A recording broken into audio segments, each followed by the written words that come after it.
ecosystem restoration begins from this year. This day is observed across the world to respect and acknowledge everything that the environment has given mankind and to take the pledge that to protect it. Uh, Thank you for giving me the chance. Now, I would like to request our Honorable Principal Sir, Dr. Gautam Beed, Associate Professor of Department of Chemistry, to give the inaugural speech. Over to Principal Sir. Thank you, Milita. First and foremost, I would like to thank the Department of Zoology for taking the initiative to celebrate such a big event. It is a worldwide event. We are the now the resident of the global village, as if we are celebrating to save our village, irrespective of the geographical boundaries. It is our theme to consider as if it is a global village, our mother nature, our planet, the most beautiful planet in this galaxy. Like all other types of celebration or the activities, we normally used to have the anthem. The world also, we are having one anthem. It has been translated in around 115 languages, 115 languages. And in Bengali language, it is translated by Aminur Rahman. I will begin with this anthem. এটার নাম দেওয়া হয়েছে পৃথিবীর স্তবগান। আমাদের মহাজাগতিক মরুদ্যানে, মহাজাগতিক নীলমুক্তা, মহাবিশ্বের সবচেয়ে সুন্দরতম গ্রহ, সকল মহাদেশ, সকল মহাসমুদ্র একতাবদ্ধ, আমরাও একসাথে উদ্ভিদকুল ও প্রাণীকুল। একতাবদ্ধ আমরা একটি পৃথিবীর প্রজাতি, যেন ভিন্ন সংস্কৃতি, বিশ্বাস আর পথের মানুষ আমরা। পৃথিবী আমাদের বাড়ি, সকল মানুষ আর সকল জাতি সবই এক, একই সব। একতাবদ্ধ আমরা উন্মোচন করব নীল মর্মর প্রস্তর পতাকা।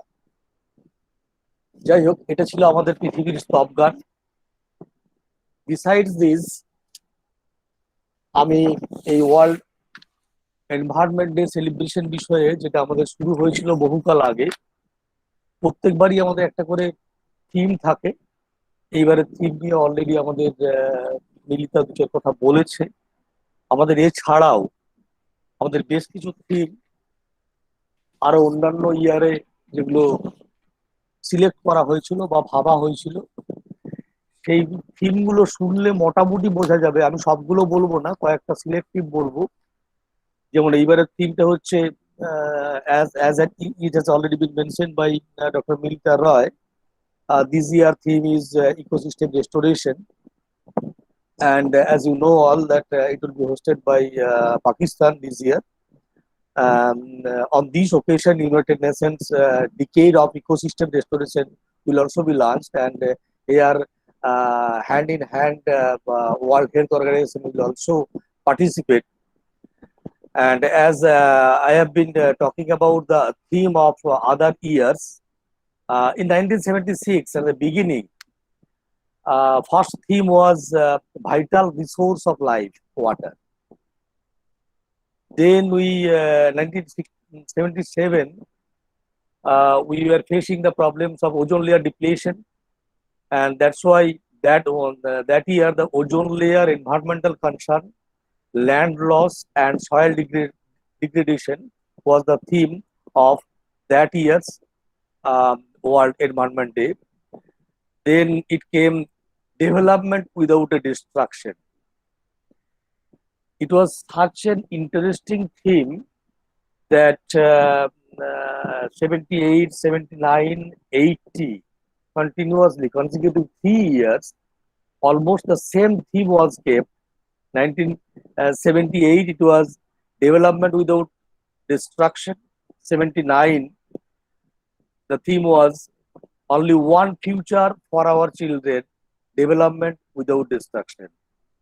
Then the theme in the 1980, the theme was a new challenge for the new decade, development without destruction. Then so many theme we adopted to celebrate the World Environment Day, like groundwater, toxic chemicals in human food chains, managing and disposing hazardous waste, acid rain and energy, desertification, youth population and the environment, a tree for peace, environment and shelter, more than a roof. When people put the environment first, development will last. Such a beautiful thing. When people put the environment first, development will last. Then global warming, that is not the warming, that is the warning. Children and the environment. Then we came to climate change, need for global partnership. Only one earth, care and share. One earth, one family.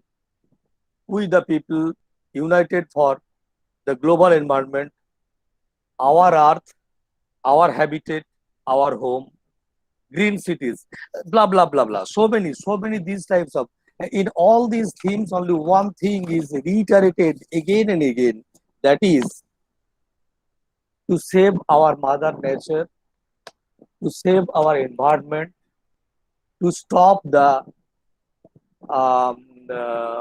global warming, to stop the depletion of ozone layer, to stop air pollution, water pollution, soil pollution, ocean pollution, blah blah blah. So many, so many.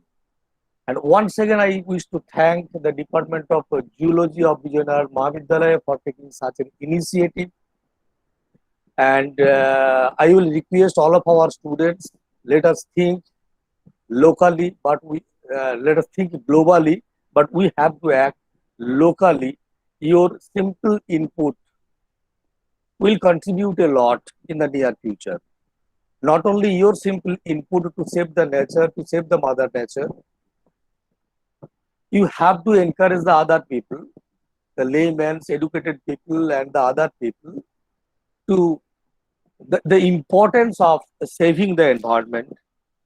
And regarding the World Environment Day and all these types of so many commissions, committees, forums are formed.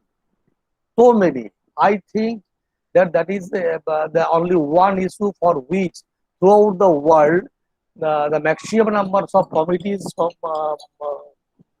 commissions, forums are formed to save our mother nature. One of the most important resolution was taken. Uh, it is my personal opinion. There are so many good resolutions, so many very good resolutions are taken by the different forums concerned to this very protection of the environment.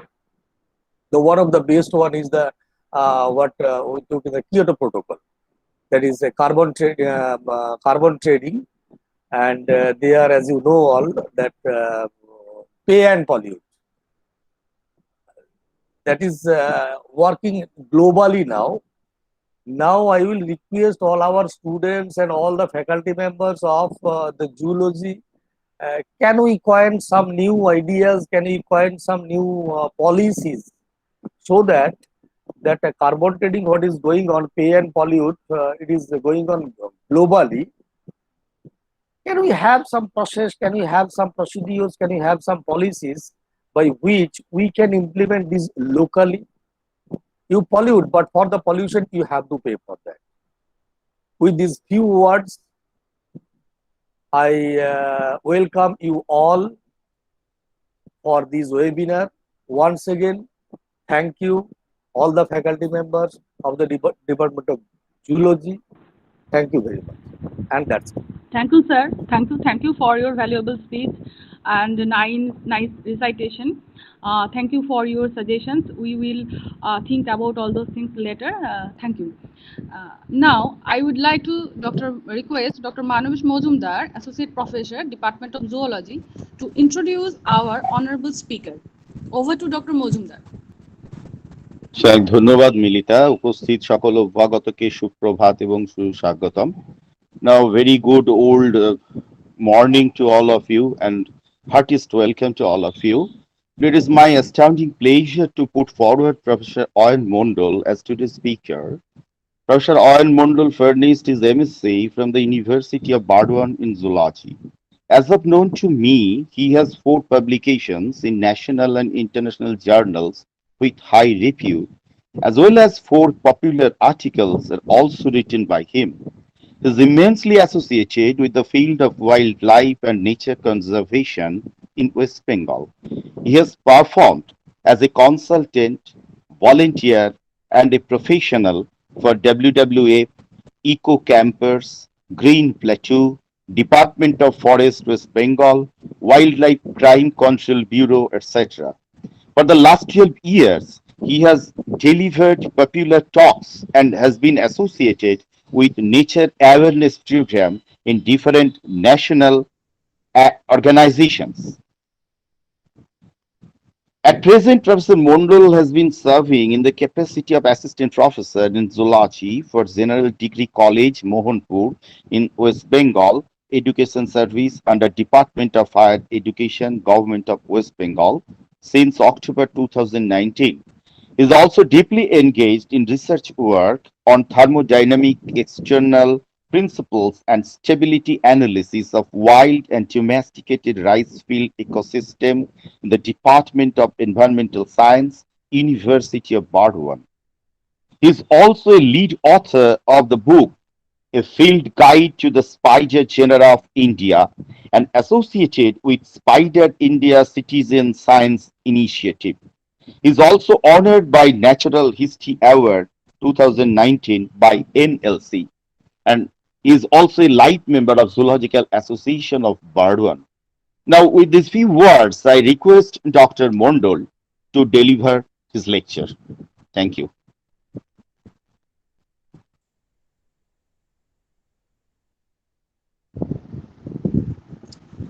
Thank you, Dr. Mojumdar. Now, I would request Professor Oyen Mondal to start the presentation. Over to Dr. Mondal.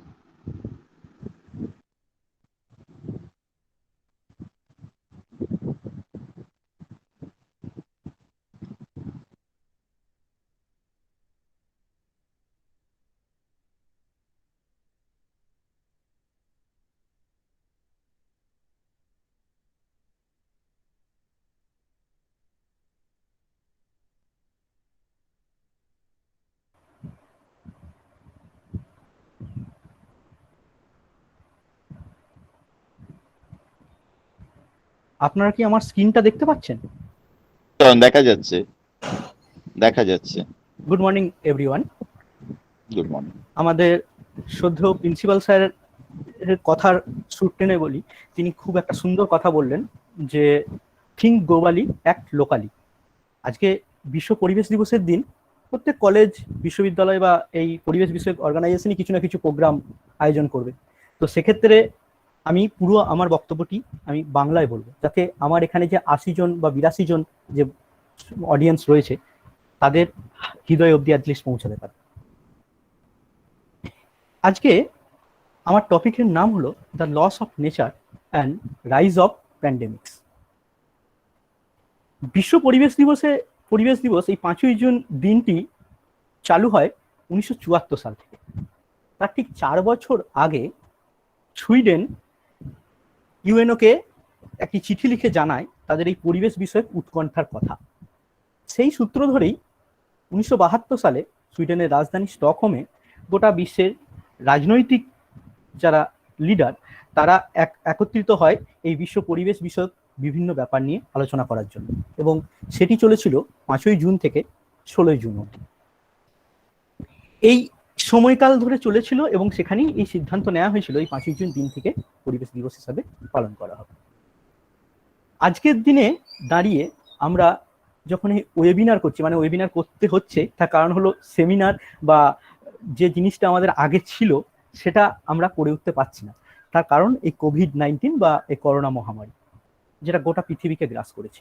প্রায় 1.5 বছর হলো আমাদের ছাত্র শিক্ষকের যে সামনাসামনি দেখা, classroom, chalk and talk method, সেগুলো থেকে আমরা বঞ্চিত রয়েছি। আশা করি খুব শীঘ্রই আমরা সেগুলো ফিরে পাবো। আর আজকের দিনে যখন এই লেকচার আমি শুরু করছি, এই বক্তব্য আমি শুরু করছি বক্তব্য, তখন গোটা পৃথিবীতে 17,12,92,827 কোভিড কেস কনফার্ম কেস, সেখানে 36,87,589 জন মানুষের ডেথ অলরেডি ঘটে গেছে। ইন্ডিয়ার সংখ্যাটাও নয় করে কম নয়, সেখানেও 2,84,41,986 জন মানুষের এখনো পর্যন্ত করোনা আক্রান্ত হয়েছে, এবং মৃতের সংখ্যাটাও 3,37,989 জন। সংখ্যাতত্ত্বের বিচারে দেখলে এই সংখ্যাটা মাত্র 1.19%, মানে খুবই সামান্য, 1%-এর সামান্য উপরে মানুষের মৃত্যু ঘটেছে। কিন্তু যারা আত্মীয় স্বজন আপনজন হারিয়েছেন, তাদের কাছে তো সে সংখ্যাটা, একজন মানুষ মানে তার একটা পুরো জগৎ। তো এরকম একটা পরিস্থিতিতে দাঁড়িয়ে যখন এই মহামারী গোটা পৃথিবীকে গ্রাস করেছে, তখন আরো দিনে দিনে যখন নতুন নতুন নাম উঠে আসছে, black fungus, white fungus, aspergillosis, এরকম বিভিন্ন নাম, তো সেই এই এত কন্টাজিয়াস, এত ইনফেকশিয়াস ডিজিজ গুলো আসছে কোথা থেকে? তো সেই নিয়েই আজকে আমার এই বক্তব্য। আমরা এই জীবদ্দশায় এত বড় মহামারী আগে কখনো দেখিনি। আজ মানুষের পা পড়েনি এরকম জায়গা পৃথিবীতে কমই আছে। পৃথিবীর প্রায় 3/4 ভাগ জমিকে আমরা মডিফাই করেছি নিজেদের মতো করে, কন্ট্রোল করার চেষ্টা করছি পৃথিবীর সবকিছু। আর তা থেকেই শুরু এক নতুন যুগে, অ্যানথ্রোপোসিন, হলোসিন, প্লিস্টোসিন, মিওসিন ইত্যাদি অনেক যুগ পেরিয়ে আমরা প্রবেশ করেছি মানুষের সাম্রাজ্যকারী যুগে, সেটা হলো অ্যানথ্রোপোসিন। আর এই যুগে আমাদের যে কর্মকাণ্ডগুলো, সেগুলো খুব আশু ফলশ্রুতি হিসাবে যা এসছে তা হলো ক্লাইমেট চেঞ্জ। আজকে যে স্পিসিস এক্সটিংশন রেট, সেই রেটটা নর্মাল প্রতি বছর যেটা সাধারণ নিয়মে ছিল মোটামুটি 2-3টে স্পিসিস বা বড়জোর 8টা স্পিসিস অব্দি পৌঁছাতে পারতো, সেটা 24 থেকে 150 স্পিসিস প্রতিদিন। আজকে দিনের শেষেও হয়তো 150টা স্পিসিস পৃথিবী থেকে চিরতরে মুছে যাবে। কত স্পিসিস আবিষ্কারের আগেই পৃথিবী থেকে ধ্বংস হয়ে যাচ্ছে, সেটা আমরা বোধহয় ধারণাও করতে পারি না। একটা ছোট্ট গল্প বলি এই সম্পর্কে। 2018 সালে আমি মুকুটমণিপুর ঘুরতে গেছি বন্ধুদের সাথে। একটি পাথরের উপর বসে আছি, পাথরের পাশে একটা ছোট মাকড়সা হেঁটে বেড়াচ্ছে। আমি যেহেতু মাকড়সা নিয়ে চর্চা করি, তো দেখে মনে হলো এটা তো একটু নতুন রকমের কিছু। তো পরবর্তীকালে সেটাই একটা নতুন জেনাস রূপে আমি ডেসক্রাইব করি একটা আর্কোলজিক্যাল জেনাসে। মুকুটমণিপুরের মতো একটা জায়গা, যেটা এত টুরিস্ট ডেস্টিনেশন অনেক মানুষ যায়, সেই রকম জায়গায় একটা নতুন স্পিসিস শুধু নয়, নতুন জেনাস লেভেলের একটা জিনিস পাওয়া যাচ্ছে। তো বোঝা যায় যে আমাদের চারপাশে অজানা এখনো এত বহু কিছু জিনিস আছে, যেগুলো আবিষ্কার করার আগেই হয়তো আমাদের এই যে ক্লাইমেট চেঞ্জ এবং অন্যান্য যে আমরা চালিয়ে যাচ্ছি বিরাট কর্মযজ্ঞ, তার জন্য আর আমাদের চোখে পড়বে না, ধ্বংস হয়ে যাবে। স্ট্র্যাটোস্ফেরিক ওজোন ডিপ্লিশন আজ থেকে নয়, বহু দিন থেকে চলছে। আমরা জঙ্গল কাটছি, জঙ্গল ধ্বংস করে সেটাকে চাষের জমি বানাচ্ছি, ল্যান্ড ডিগ্রেডেশন ঘটছে। বায়োডাইভার্সিটি লস এবং ইকোসিস্টেম ফাংশনের লস তার আসু একটা ইয়ে হিসাবেই এসেছে। মাটির তলার জল তুলে নিচ্ছি, ইন্ডাস্ট্রিতে ব্যবহার করছি, চাষের জন্য ব্যবহার করছি, আর এই সমস্ত কিছুর এফেক্ট হিউম্যানদের ওপর পড়তে খুব বাধ্য। কিভাবে তা আমরা খুব সহজেই দেখতে পাই। একদম গোড়ার কারণ যদি আমরা খুঁজতে যাই, তাহলে আমরা দেখতে পাবো 1800 সালের দিকে পৃথিবীর জনসংখ্যা ছিল 1 বিলিয়নের কাছাকাছি, মানে 100 কোটির কাছাকাছি। সেটা 1930-এ এসে দাঁড়ায় 2 বিলিয়ন, মানে 200 কোটি। ঠিক তার 44 বছর পর 1974 সালে সেটা 4 বিলিয়নে দাঁড়ায়।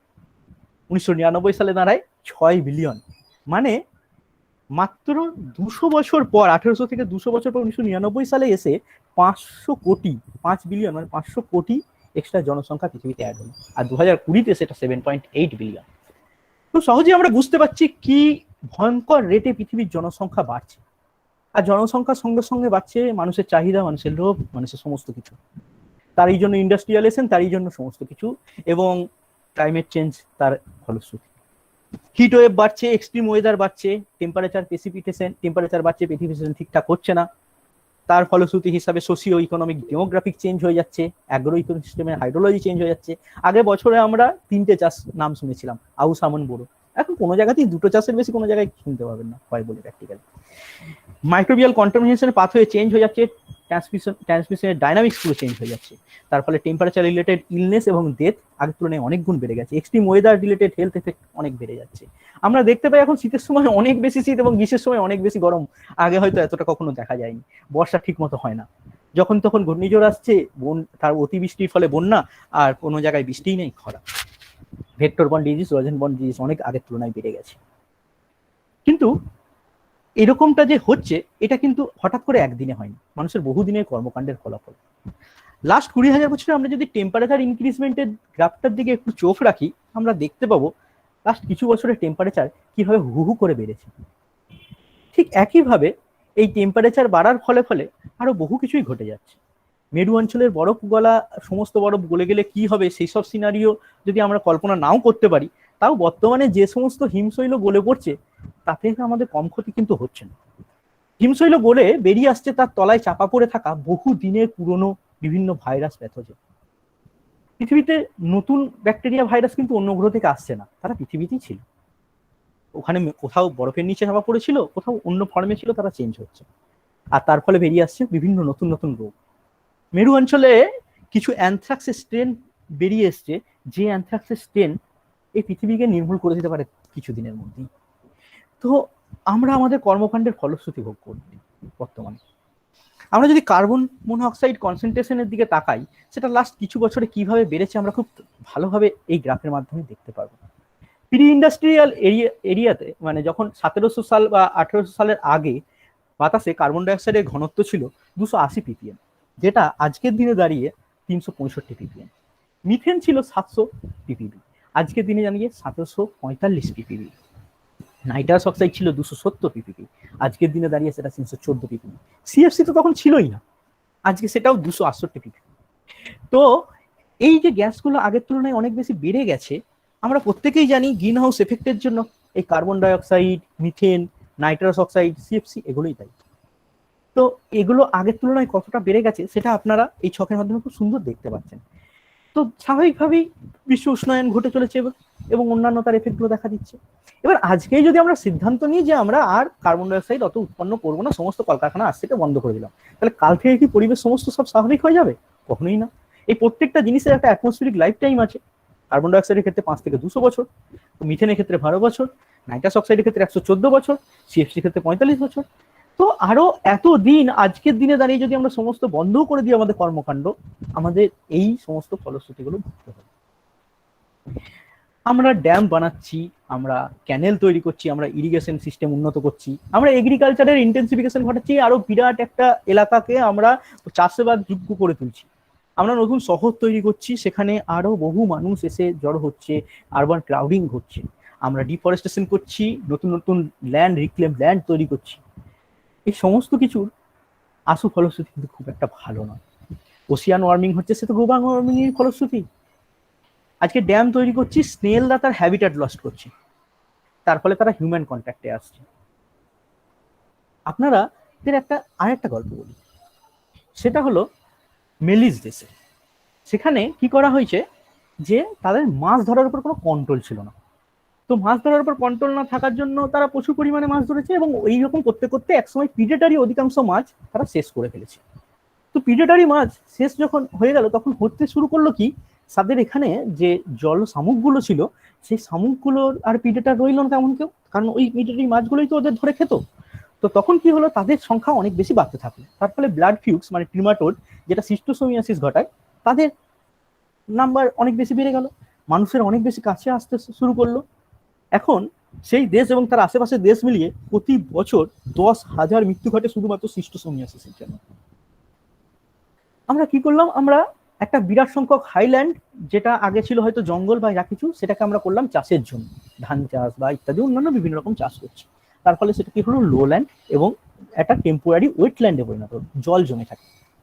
আপনারা ভালোভাবে জানেন এই জল জমে থাকা এই ভূমিগুলো মশা থেকে শুরু করে বিভিন্ন যে আমাদের ছোট ছোট পোকামাকড়গুলো, যেগুলো বিভিন্ন রোগপত্রের বাহক মানে ভেক্টর, তাদের একটা খুব ভালো ব্রিডিং স্থান। তাদের নাম্বার বাড়তে শুরু করলো।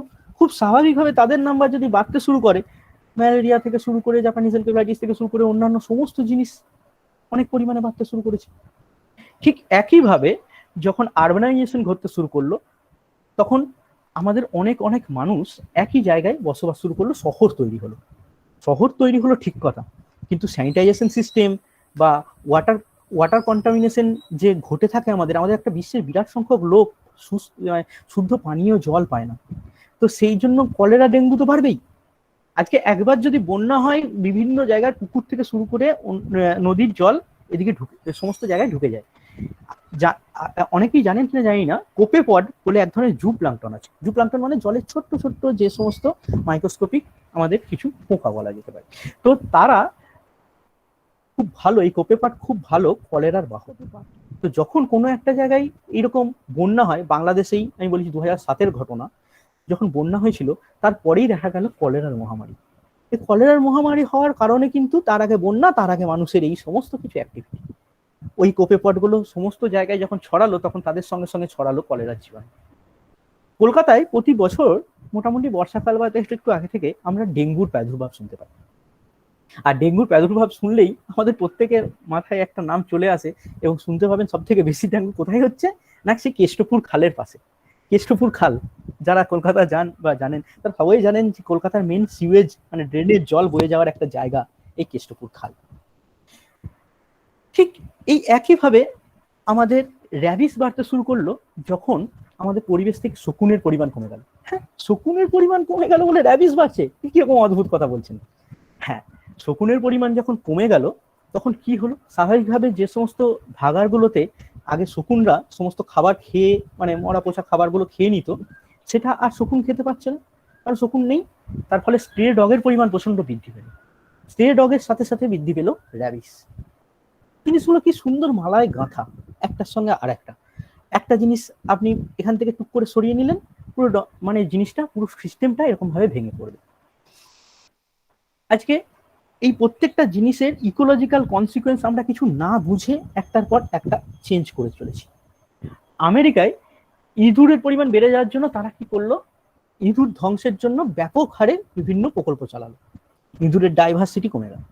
আমরা প্রত্যেকেই জানি যে কোনো একটা ইকোলজিক্যাল থিওরিগুলো একটু যদি মনে করতে পারবো, কোনো একটা জায়গায় যখন অনেকগুলো প্রাণী থাকে তাদের মধ্যে একটা কম্পিটিশন থাকে, ডাইভার্সিটি যখন বেশি থাকে। কিন্তু ডাইভার্সিটি যেমনি কমে গেল, ইঁদুর অবশ্যই আর্ট সিলেক্টেড স্পিসিস, তো আর্ট সিলেক্টেড স্পিসিস যা করে, তাদের নিজেদের পপুলেশন হু হু করে বাড়িয়ে এক বিরাট সংখ্যক পপুলেশনে পরিণত হলো। এবং এই আমেরিকায় তারপরেই দেখা গেল সেটা হলো হান্তা ভাইরাসের প্রাদুর্ভাব। রীতিমতো কিছু কিছু রাজ্যে তা এপিডেমিকের আকার ধারণ করে।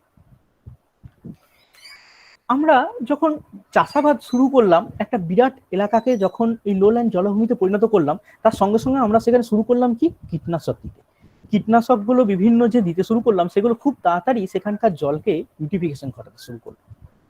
তাতে যেমন ভেক্টরগুলো বিভিন্ন কীটনাশক রেজিস্ট্যান্ট এবং আরো বেশি স্টাউট হয়ে উঠতে শুরু করলো, তেমনি এই ইউটিফিকেশন ঘটে যাওয়া পরিবেশে তারা অনেক তাড়াতাড়ি ব্রিড করে তাদের জিনিসগুলো তাদের পপুলেশন বাড়িয়ে নিতে পারলো। তার ফলে ডেঙ্গু থেকে শুরু করে অন্যান্য রোগ বাড়তে শুরু করলো। আজকে লাইম ডিজিজ একটা টিক ঘটিত রোগ। আমাদের কিছুদিন আগে ভারতবর্ষে স্ক্রাব টাইফাসের প্রাদুর্ভাব ঘটেছিল, মনে আছে? সেই স্ক্রাব টাইফাস একটা টিক ঘটিত রোগ। মালাউই বলে একটা দেশ আছে, সেই দেশে একটা কি হলো শুনুন। সেখানে রিডিয়ার বলে এক ধরনের ডিয়ার আছে, সেই ডিয়ারগুলোর তারা কোচিং করে প্রচন্ড পরিমাণে কমিয়ে ফেলেছিল। তো কোচিং করে যদি ডিয়ারগুলো কমিয়ে ফেলে, এই টিকরা একসময় ওই ডিয়ারদের অ্যাটাক করতে এবং তাদের রক্ত চুষেই বেঁচে থাকতো। তো সেই যখন ডিয়ারের পরিমাণ অনেক কমে গেল, তারা কি করবে, তারা তো আর না খেয়ে বাঁচবে না, টিকের পপুলেশন তো যেমন ছিল সেরকমই রয়েছে। তখন তারা কি করলো, ভোল মানে ইঁদুর জাতীয় এক ধরনের প্রাণীকে অ্যাটাক করতে শুরু করলো। এবার স্বাভাবিকভাবে তারা মানুষের অনেক কাছাকাছি থাকে, মানুষের মধ্যে Lyme disease, scrub typhus, tick born encephalitis মানে টিবি ইত্যাদি অনেক পরিমাণে বাড়তে শুরু করলো। আচ্ছা, একটা জিনিস ভেবে বলুন তো, যে মশা কোন সময় বেশি কামড়ায়, গরমকালে না শীতকালে? খুব স্বাভাবিকভাবে গরমকালে। এর অনেক কারণ আছে যদিও, কারণ আমাদের ঘাম বেরোয়, সেখান থেকে মশা ডিটেক্ট করতে পারে। কিন্তু তা সত্ত্বেও এটা সত্যি যে একটা ছোট প্রাণী, তার গরমে যে কন্ডিশন, ঠান্ডার কন্ডিশনের তুলনায় সেখানে তার বংশবৃদ্ধি থেকে শুরু করে অন্যান্য জিনিস অনেক বেশি উপযুক্ত। তো এই যে বিশ্বে আপনার টেম্পারেচার বেড়ে চলেছে, এটার কারণ কিন্তু মশাদের পরিমাণ প্রচন্ডভাবে বেড়ে চলেছে। 1°C যদি পৃথিবীর টেম্পারেচার বৃদ্ধি হয় তাহলে 18% বেশি লোক হসপিটালাইজড হবে। একটা সিম্পল রিলেশন বিজ্ঞানীরা ক্যালকুলেট করে বার করেছেন। সব থেকে ইন্টারেস্টিং তো সেই নিপা ভাইরাসের গল্প। যখন ক্লাইমেট চেঞ্জের সব থেকে বড় এফেক্ট যে কি হতে পারে সেটা নিপা ভাইরাসের ক্ষেত্রে আমরা দেখেছি, যার ডেথ রেট ছিল প্রায় 40%। মানে 100 জন আক্রান্ত হলে 40 জন লোক মারা যাচ্ছিল, যেখানে করোনা অনেক কম, 2%-এরও নিচে। তো নিপা ভাইরাসকে যখন স্টাডি করতে যাওয়া হলো, দেখা গেল নিপা ভাইরাস একটা সম্পূর্ণ নতুন টাইপের ভাইরাস। তাই কি হতে পারে নতুন টাইপের ভাইরাস এরকম ভাবে সম্পূর্ণ? তো পরে দেখা গেল না, নিপা ভাইরাস আগেই বাদুর বা শুয়োরের দেহ ছিল, কিন্তু তাদের দেহে এতদিন ধরে তারা থেকেও কোনো ক্ষতি বা ইত্যাদি করেনি। এই প্রসঙ্গে জানা দরকার, আমাদের চারপাশে আমরা প্রতিনিয়ত বহু প্যাথোজেন দ্বারা আমরা অলওয়েজ অ্যাটাক হচ্ছি, ইনফেক্টেড হচ্ছি। কিন্তু সমস্ত ইনফেকশন মানেই কিন্তু খারাপ না। ইনফেকশনের একটা বিরাট সংখ্যক বিনাইন, একটা লার্জ পোর্শন হলো মানে সেরকম কোনো এফেক্ট ফেলেই না, আর একটা খুব সার্টেন ছোট্ট পার্সেন্ট হলো গিয়ে ইনফেকশিয়াস, মানে যেটা আমাদের ক্ষতিকর রোগ সৃষ্টি করে। তো এই যে নিপা ভাইরাস, সেটা আগে যখন বাদুর বা শুয়োরের দেহে ছিল তখন তাদের দেহে কোনো রোগ সৃষ্টি করতো না, কিন্তু এই পরিবর্তিত যে পরিস্থিতি, সেই পরিস্থিতির সঙ্গে তাদের এরকম ভাবেই মিউটেশন ঘটেছে যে তারা ভয়ঙ্কর এরকম একটা ভাইরাস হিসাবে নিজেদের আত্মপ্রকাশ করেছে, যেটা ডেথ রেট 40%। সেই বার্ড ফ্লু যখন গাদা গাদা মুরগি মেরে দেওয়া হচ্ছিল, প্রচুর মুরগির দাম কমে গেছিল, অনেকেই ভালো মাংস খেয়েছে, কিন্তু সেটাও কিন্তু হয়েছিল এই ওয়াইল্ড লাইফ ট্রেডের মাধ্যমে। আজকে এই করোনা যখন গোটা বিশ্বে ছড়িয়ে পড়েছে, তখন তার উৎপত্তিটা যদি আমরা একটু নজর করি, আমরা দেখতে পাবো যে সেটা প্রথম হয়েছিল মিডল ইস্টে 2012 সালে, সৌদি আরবে। তাই তার নাম তখন দেয়া হয়েছিল, তখনও করোনা ছিল না, এটা মানে করোনা একটা বড় ফ্যামিলি, তখন তার এই মানে কোভিড-19 নামটা তো ছিল না, তখন তার নাম দেওয়া হয়েছিল মিডল ইস্ট রেসপিরেটরি সিন্ড্রোম বা মার্স। পরবর্তীকালে যখন হেবেই প্রদেশে চায়না 2019 সালের মানে মোটামুটি ডিসেম্বর মাসে উহান শহর থেকে প্রথম এই ভাইরাসটা আত্মপ্রকাশ করে, তার জন্য আজকে আমরা সবাই জানি কোভিড-19 নামটা দেওয়া। তো সেটা উৎপত্তি কিভাবে হয়েছে, কেউ বলে এটা ল্যাবে তৈরি করা, চায়নার ল্যাব এটা তৈরি করে কৃত্রিমভাবে ছড়িয়েছে। কোনো কোনো থিওরি বলে এটা পুরোটাই মানে একটা কনস্পিরেসি, মানে গোটা বিশ্বের অর্থনীতিকে দমিয়ে দেওয়ার জন্য চায়না। আবার আরেকটা থিওরি আছে যে এটা জুনোটিক অরিজিন হয়েছে। তো যাই হোক, সে জুনোটিক অরিজিন হয়েছে কি হয়নি সেটা বিতর্কের ব্যাপার, কিন্তু যদি আমরা এই করোনা ভাইরাসের জিনটাকে একটা ইভলিউশনারি ট্রিতে প্লট করি, তাহলে খুব দেখা যাবে যে পামসিভেট বা ব্যাট বা প্যাঙ্গোলিনের দেহে যে ধরনের করোনা ভাইরাস আছে তাদের খুব কাছাকাছি পড়ছে এটা। তো সেটা ল্যাবেই তৈরি হোক বা ওয়েট মার্কেট থেকে ডাইরেক্ট আমাদের কাছে এসে থাকুক, সেটা অ্যাটলিস্ট আমাদের এক্সিস্টিং কোনো ভাইরাসেরই পরিবর্তিত রূপ, যা আজকে এই মহামারীর আকার ধারণ করেছে। 50 বছর আগে মানুষ যখন অ্যান্টিবায়োটিক আর ভ্যাকসিন আবিষ্কার করতে পেরেছিল, তখন ভেবেছিল যে তারা বোধহয় এই সমস্ত যত রোগ পৃথিবীতে আছে তার বিরুদ্ধে এই যুদ্ধটা জিতে গেছে, কিন্তু এরকমটি হয়নি। যুদ্ধটা সেদিন থেকে শুরু হয়েছিল। অ্যান্টিবায়োটিক রেজিস্ট্যান্ট ব্যাকটেরিয়া তৈরি হওয়াতে, ভাইরাস গুলো আরো বেশি রেবেলিয়েন্ট হয়ে সমস্ত পৃথিবীতে আরো ইনফেকশিয়াস বিভিন্ন তার স্টেন হিসেবে ছড়িয়ে পড়াতে। এই এত যে নতুন প্যাথোজেন বা আমাদের এখানে আসছে, সেটা অন্য গ্রহ থেকে তো আসেনি, এখানেই হয়েছে। তার কারণ কি হয়েছে? আমরা ডিফরেস্টেশন করেছি, আমরা স্পিসিস কালেক্টিং এন্ড ট্যাপিং করেছি, আমরা অ্যানিমেল মার্কেটে স্পিসিসদের বেচেছি, এবং তার ফলে রিস্ক অফ জুনোসিস আরো অনেক বেশি বেড়ে গেছে। সব থেকে বেশি ক্ষতিকর হয়ে ওঠে একটি রোগ যখন সেটা হিউম্যান থেকে হিউম্যানে স্প্রেড করতে শুরু করে। জুনোসিস অ্যানিমেল থেকে অ্যানিমেল এবং সেখান থেকে হিউম্যানে ছড়ানোকেও বলা হয়, যেমন তেমনি ভেক্টর বর্ন যেগুলো ডিজিজ মানে ইনডাইরেক্ট ট্রান্সমিশন, যেগুলো অ্যানথ্রোপোনিসিস, সেগুলো কিন্তু ভেক্টরের পরিমাণ যখন বেড়ে যাবে এই সমস্ত পরিবেশ চেঞ্জের দ্বারা, তখন সেগুলোও কিন্তু ব্যাপক আকার ধারণ করতে পারে। লাস্ট 1940 সাল থেকে 2004 সাল অবধি প্রায় 335টা ইনফেকশিয়াস নতুন ডিজিজের সন্ধান পাওয়া গেছে। এই প্রত্যেকটাই হয়েছে হোস্ট চেঞ্জ, জিওগ্রাফিক্যাল এরিয়াতে কাউকে পাওয়া গেছে, কাউকে মিউটেশনের দ্বারা হয়েছে, ইত্যাদির দ্বারা। 1415 রকম যে হিউম্যান প্যাথোজেন এখনো পর্যন্ত লিস্টেড আছে, তার মধ্যে 61% জুনোটিক, মানে বিভিন্ন প্রাণী থেকে এসছে, এবং তার মধ্যে 71.8% ওয়াইল্ড লাইফ থেকে এসছে। একটা প্রশ্ন করা হয় যে ইউরোপ আর ইউএসএ তে আমরা বিভিন্ন সময় লোকালি প্রচুর এপিডেমিক দেখেছি, কখনো প্লেগ, কখনো সেটা অন্য কিছু। তো যেমন আমেরিকায় হান্তা ভাইরাস,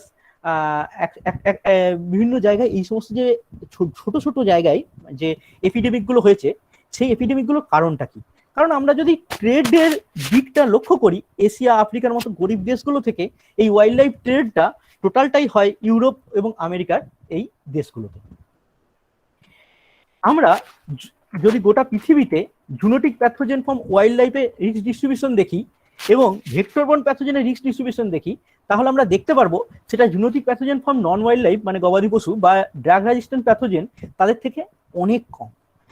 এ এবং ডি আপনারা যদি লক্ষ্য করেন, দেখুন এখানে লাল এবং এই ইয়েলো কালার অনেক বেশি দেন বি এবং সি। অতএব ড্রাগ রেজিস্ট্যান্ট প্যাথোজেন আমাদের কাছে অবশ্যই একটা বিপদ সংকেত হয়ে আসতে পারে, কিন্তু জুনোটিক প্যাথোজেন বা ভেক্টরবর্ন প্যাথোজেন কিন্তু অনেক বেশি হতে পারে, এবং যার পুরোটাই হচ্ছে আমাদের এই ক্লাইমেট চেঞ্জ এবং অন্যান্য কর্মকাণ্ডের ফলে। এবার আসি ডাইরেক্ট আমাদের যে ওয়েট মার্কেট এবং পেট ট্রেড, সেই পেট ট্রেডের ব্যাপারে। আমরা আমাদের লোভের বশবর্তী হয়ে বহু কাল থেকে বিভিন্নভাবে পেট ট্রেড করে এসেছি। মানুষ এই পেট ট্রেড করে কেন? প্রথমে জানতে হবে এর কারণগুলো। সেটা হলো, কখনো করেছে মেডিসিনাল ইউজ বা হেলথ কেয়ারের জন্য, চাইনিজ মেডিসিনে একটা বিরাট সংখ্যক ওয়াইল্ড অ্যানিমেলকে ইউজ করা হয়, কখনো করেছে বুশ মিটের জন্য বা ফুডের জন্য। তবে এরকমটা নয় যে মানুষ মাংস আগে খেত না, যে জঙ্গলের মাংস। তবে অসুবিধাটা শুরু হলো সেদিন থেকে যখন এটা ব্যবসায় পরিণত হলো। অনেক অনেক মানুষ এর সংস্পর্শে আসতে শুরু করলো, যেহেতু এটা একটা ইন্টারন্যাশনাল ট্রেডে পরিণত হলো। আজকে ইন্টারন্যাশনাল ওয়াইল্ড লাইফ ট্রেডের বিজনেস $23 বিলিয়ন প্রতি বছর, এবং ওয়ার্ল্ডের সব থেকে 4th মোস্ট প্রফিটেবল মার্কেট এই ওয়াইল্ড লাইফ এর বিভিন্ন পার্টস এবং ওয়াইল্ড লাইফ বিভিন্ন অ্যানিমেল চোরাচালান। এই শুধুমাত্র যে ফুড বা মেডিসিনের জন্য নয়, তার সঙ্গে কসমেটিক বা ফ্র্যাগন্যান্সের জন্য, যেমন কস্তুরি মিগো থেকে শুরু করে কিউরিওস বা কালেকশনের জন্য, স্কিন, রাগ, জুয়েলারি ইত্যাদির জন্য, ফ্যাশন অ্যাক্সেসরিজের জন্য, ফার্নিচার কনস্ট্রাকশনের জন্য, পেট বা জুয়ের জন্য আমাদের একটা বিরাট সংখ্যক ছোট প্রাণীগুলো, শুধুমাত্র যে বাঘ, সিংহ, কুকুর, গরু লোকে পালন করে তাই নয়, ছোট ছোট মাকড়সা, ট্যারেন্টুলা থেকে শুরু করে সেন্টিপেড, মিলিপেড লোকে কি পোষে না, তার জন্য একটা হিউজ পরিমাণ কালেকশন হয়। অর্নামেন্টাল প্লান্টস, গার্ডেন এবং আরো অন্যান্য বিভিন্ন কারণে মানুষ এই ওয়াইল্ড লাইফ চোরাচালানকারী করে থাকে, এবং সেইগুলোকে নিয়ে এক জঙ্গল থেকে কালেক্ট করে এক জায়গা থেকে আরেক জায়গা তারা ট্রেডটা করে থাকে। এবং এক্ষেত্রেই সব থেকে বাড়ে এই ডাইরেক্ট বিভিন্ন সংক্রমণের যে চান্স। আমরা যদি সিজার ডেটার দিকে তাকাই, তাহলে আমরা দেখতে পারবো আমাদের এই সাউথ ইস্ট এশিয়া ইনক্লুডিং আমাদের পশ্চিমবঙ্গ পুরো লাল হয়ে গেছে। তার কারণ হলো এখানে প্রচুর পরিমাণে ওয়াইল্ড লাইফ সিজ আমাদের এখান থেকে হয়। ইন্ডিয়াতে ওয়াইল্ড লাইফ পাচার এবং চোরাচালান একটা এমন জায়গায় গিয়ে পৌঁছেছে যে সেটাকে 1972 যে ওয়াইল্ড লাইফ ক্রাইম কন্ট্রোল ল, সেটা থাকা সত্ত্বেও সেটাকে কন্ট্রোল করা প্রায় সম্ভব নয়। এর জন্য অবশ্যই আমাদেরকে প্রত্যেককে সচেতন হতে হবে। এরকম ভাবে মানে একটা একক চেষ্টায় বা কোনো এইভাবে কিছু করা সম্ভব হবে না। তো আমরা যদি এটার দিকে লক্ষ্য করে দেখি যে পশ্চিমবঙ্গ এরকম লাল হয়ে আছে, তার কারণ হলো এই দিক দিয়ে প্রচুর চোরাচালান হয়। আজকে এশিয়ান এলিফ্যান্ট থেকে শুরু করে red sanders, Indian rhino, tiger, leopard, tortoise, fresh water turtle থেকে শুরু করে সমস্ত কিছু ইন্ডিয়ার এই ম্যাপটার দিকে আপনারা তাকালে দেখতে পারবেন কোথা কোথা থেকে কালেকশন হয় এবং কোথা দিয়ে বেরোয়। কলকাতা এবং শিলিগুড়ি পশ্চিমবঙ্গের দুটো ইম্পর্টেন্ট শহর এই পাথরের মধ্যে পড়ে, এবং শুধুমাত্র এই পাথরের মধ্যে পড়ে না, এই দিক দিয়ে গোটা ভারতবর্ষের প্রায় 40% চোরাচালান শুধু এই পথ দিয়ে হয়। আমরা আমাদের আশেপাশে বর্ধমানের গল্প বলি। আজকে বর্ধমানের আলুডাঙ্গা বা কেতলি পুকুরের নাম কেউ আপনারা হয়তো শোনেনি, শুনেছেন, কিন্তু বাজে প্রতাপপুরের কাছে এই দুটো জায়গা। সাউথ ইস্ট এশিয়ায় গোটা যে পাখির বাজার, তার একটা হিউজ সংখ্যক সাপ্লাই হয় এই আলুডাঙ্গা আর কেতলি পুকুর থেকে। কেউ কখনো শুনেছেন? ইন্টারেস্টিং না? পরের ম্যাপটা আপনি দেখলে দেখতে পাবেন যে এই ইন্ডিয়া থেকে এই ভুটান বর্ডার এবং চায়না বর্ডার, চায়নার যে অংশ এবং নেপালের অংশ দিয়ে চায়নায় চলে যায় একটা বিরাট অংশ, এবং বাংলাদেশের এদিক দিয়েও হয়েও বহু মাল পাচার হয়। পশ্চিমবঙ্গের হিলকাট রোড শিলিগুড়ি, গালি স্ট্রিট কলকাতা, আপনাদের পরিচিত সমস্ত নাম, Garia Boral market Kolkata, Moulali market Kolkata, Thakurnagar fish market, Chandpara বাজার 24 Parganas, Gaighata fish market, Chakdah market, Barrackpore, Bangaon, Basirhat বাজার, মোহনপুর পশ্চিম মেদিনীপুর, গঙ্গারামপুর দিনাজপুর, এই এতগুলো জায়গা শুধুমাত্র পশ্চিমবঙ্গের ওপেনলি সমস্ত বিক্রি হয়। বর্ধমানের নীলপুরেও যখন ইচ্ছা বিক্রি হয়। ছড়াবে, আজকে না হোক কালকে আমরা যেভাবে পরিবেশকে ধ্বংস করে যাচ্ছি তাতে জুনোটিক ডিজিজ আরো বেশি পরিমাণে ছড়াবে। এর থেকে বাঁচার উপায় একমাত্র সতর্কতা। আমরা নিজে, antivirus is on our forest, intact forest. আমরা যদি পরিবেশকে ঠিকঠাক রাখতে পারি, সমস্ত কিছু আমরা পরিবেশ ধ্বংস এবং এই ওয়াইল্ড লাইফ চোরাচালান যদি অনেকাংশে বাঁচাতে পারি, তাহলে আমাদের এই ফরেস্টই আমাদের ঢাল হিসাবে কাজ করবে। আজকে এই যখন মাঙ্কি পক্স রোডেন্টের মাধ্যমে মানুষে পৌঁছে গেছে, যখন 30% অ্যামফিবিয়া কাইরোটোমাইসিসের প্রভাবে ধ্বংস হয়ে যাচ্ছে, ঠিক সেই সময় যদি কোনোভাবে একটা আমরা এই অ্যাটলিস্ট আমরা ওয়াইল্ড লাইফের সঙ্গে ডাইরেক্ট কন্ট্যাক্টে আসা, ফরেস্ট কমে যাওয়া ইত্যাদিটাকে যদি বন্ধ করতে পারি, তাহলেই এক ধাক্কায় প্রচুরভাবে কমে যেতে পারে এই সমস্ত প্যান্ডেমিকের হার। তার কারণ হলো, আপনারা এই যে ব্ল্যাক ফাঙ্গাস শুনেছিলাম, সেটা কি? সেটা ঘরের দেয়ালে যে কালো কালো ভুলো পড়ে, সেই ভুলো, মিউকর আমরা বইয়ে সবাই ছবি পড়েছি, একটা সেই দেশলাই কাঠির মতো সরু করা বড় করা মাথাটা। অ্যাসপারজিলাস, পেঁয়াজের মধ্যে যে কালো কালো ছোটগুলো থাকে সেগুলো অ্যাসপারজিলাস, হঠাৎ অ্যাসপারজিলোসিস। এগুলো আমাদের চারপাশে সামান্য, যেগুলো অতি নিরীহ একটি জিনিস হিসাবে আমরা গণ্য করতাম, তারা এই পরিবর্তিত পরিস্থিতিতে নিজেদের পরিবর্তন করে হচ্ছে ভয়ঙ্কর আকার ধারণ করছে। আজ সেই 3.8 বিলিয়ন ইয়ার্স ধরে যতদিন ধরে পৃথিবীতে প্রাণ এসছে, এই ব্যাকটেরিয়া ভাইরাসরাও ততদিন ছিল, কিন্তু এই তাদের মিউটেশন করার রেট আমাদের থেকে অনেক বেশি। হোস্ট চেঞ্জ হচ্ছে, জিওগ্রাফিক্যাল এরিয়া চেঞ্জ হচ্ছে, তাদের মিউটেশন ঘটছে, তারা পরিণত হচ্ছে ভয়ঙ্কর কোনো ইনফেকশিয়াস ডিজিজে, এবং সেটা ছড়িয়ে পড়ছে গোটা বিশ্ব জুড়ে। এর থেকে বাঁচার জন্য আমাদেরকে new deal for nature and people, আমাদেরকে হাফ অফ দ্য ফুটপ্রিন্ট আমাদের করে ফেলতে হবে, তবে যদি আমরা এর থেকে কিছু বাঁচতে পারি। আমাদের ন্যাচারাল হ্যাবিটেট ধ্বংস বন্ধ করতে হবে ইমিডিয়েট ভাবে, আর এক্সটিংশন অফ লিভিং স্পিসিস যদি আটকানো সম্ভব হয়, সেটাকে কোনোভাবে কনজারভেশনের মাধ্যমে আটকাতে হবে। আমাদের বুঝতে হবে যে শুধুমাত্র এনভায়রনমেন্টাল হেলথ এবং অ্যানিম্যাল হেলথ ঠিক থাকলে তবেই আমরা হিউম্যান হেলথ ঠিক রাখতে পারবো। এটা ইউএনওর ওয়ান হেলথ কনসেপ্ট। আমাদের প্রত্যেককে আরো অনেক বেশি সচেতন হতে হবে, এবং আজকের দিনে দাঁড়িয়ে আমি মনে করি কবি সুকান্ত সেই কথাটা খুব বেশি প্রাসঙ্গিক। এই পৃথিবীকে শিশুর বাসযোগ্য করে যাব আমি, নবজাতকের কাছে এ আমার দৃঢ় অঙ্গীকার। আমাদের প্রত্যেককে এই অঙ্গীকারবদ্ধ হতে হবে, অ্যাটলিস্ট নিজের দায়িত্বটা সঠিকভাবে পালন করতে হবে, যতটা সম্ভব চেষ্টা করতে হবে। এরকম নয় যে চায়নায় ওই উহান প্রদেশে একটা ওয়েট মার্কেট থেকে করোনা ভাইরাস ছড়িয়েছিল বলে সেখান থেকেই সমস্ত পরবর্তীকালে আবার একটা প্যান্ডেমিক ছড়াবে। আমাদের এই পাশের নীলপুর বাজার থেকে বা মোহনপুর মার্কেট থেকে বা গালিব স্ট্রিট থেকেও ছড়াতে পারে নেক্সট প্যান্ডেমিকটা। সুতরাং সাবধান, আমাদের প্রত্যেককে সচেতন না হলে আমরা নেক্সট আর একটা প্যান্ডেমিক থেকে পৃথিবীকে কি দেখবো আমরা জানি না। নমস্কার, ধন্যবাদ।